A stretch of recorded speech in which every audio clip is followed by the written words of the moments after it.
ఆదివాసీల కళా వస్తువులపై ప్రదర్శన ఏర్పాటు చేయాలన్నారు ఎమ్మెల్సీ ప్రొఫెసర్ కోదండరాం. ఆదివాసీ కళలు అంటే ఇంట్లో దాచుకునేది కాదని, ప్రపంచానికి ఉపయోగపడేదన్నారు. ఆదివాసీ కళలు, సాంప్రదాయాలు అందరికీ తెలియాలన్నారు. ఆదివాసీ కళా వస్తువులను ప్రదర్శనశాలలో పెడితే సమాజానికి చెందిన ఆస్తిగా ఉంటుందన్నారు. ప్రొఫెసర్ తిరుమలరావు విలువైన ఆదివాసీ కళా సంపదను సేకరించారన్నారు భూమిక సంపాదకులు సత్యవతి. ఆద్య కళా మ్యూజియం ఏర్పాటుకు మద్దతు తెలిపారు ప్రజా సంఘాల నేతలు, రాజకీయ నాయకులు. ఒక వ్యక్తి తన జీవితకాలం కష్టపడి సేకరించినటువంటి వస్తువులు, ఈ వస్తువులు అంటే ఆదివాసీ జీవితంతో ముడిపడి ఉన్నటువంటివి, ఆదివాసులు ఉపయోగించేవి.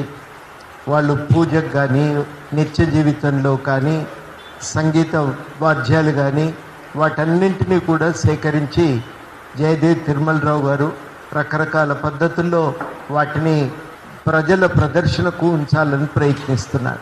ఆయన అనేది ఏమిటంటే ఇది ప్రపంచానికి ఉపయోగపడాలి, మనకు తెలవాలి. ఆదివాసుల కళా సంపద, వాళ్ళ జీవన విధానం తెలవాలి అంటే ఈ వస్తువులను అందరికీ అందుబాటులో ఉంచాలి, ఒక ప్రదర్శనశాలలోగా దీన్ని ఏర్పాటు చేయాలనేది ఆయన తాపత్రయం.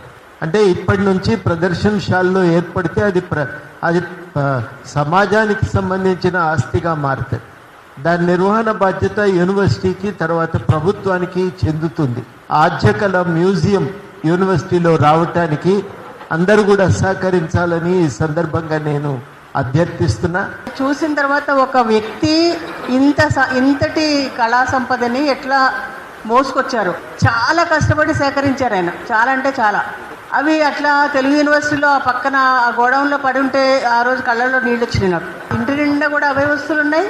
ఆయన తెలుగు యూనివర్సిటీలో పెట్టారు, తర్వాత సాలార్జంగ్ మ్యూజియంలో కొన్ని ఉన్నాయి.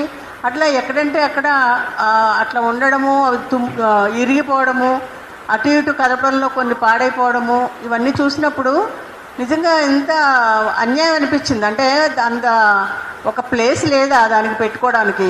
ఆద్యకళ మ్యూజియం ఇప్పుడు ఫ్రాన్స్లో పెట్టమని అడిగారు, మనదే ఢిల్లీలో పెట్టమని అడిగారు. కానీ ఆయన తెలంగాణలోనే ఉండాలి, తెలంగాణ సంపద అని ఏదైతే ఆయన సంకల్పం చేసుకున్నారో దానికి మనమందరము నిలబడాల్సిన అవసరం ఉంది.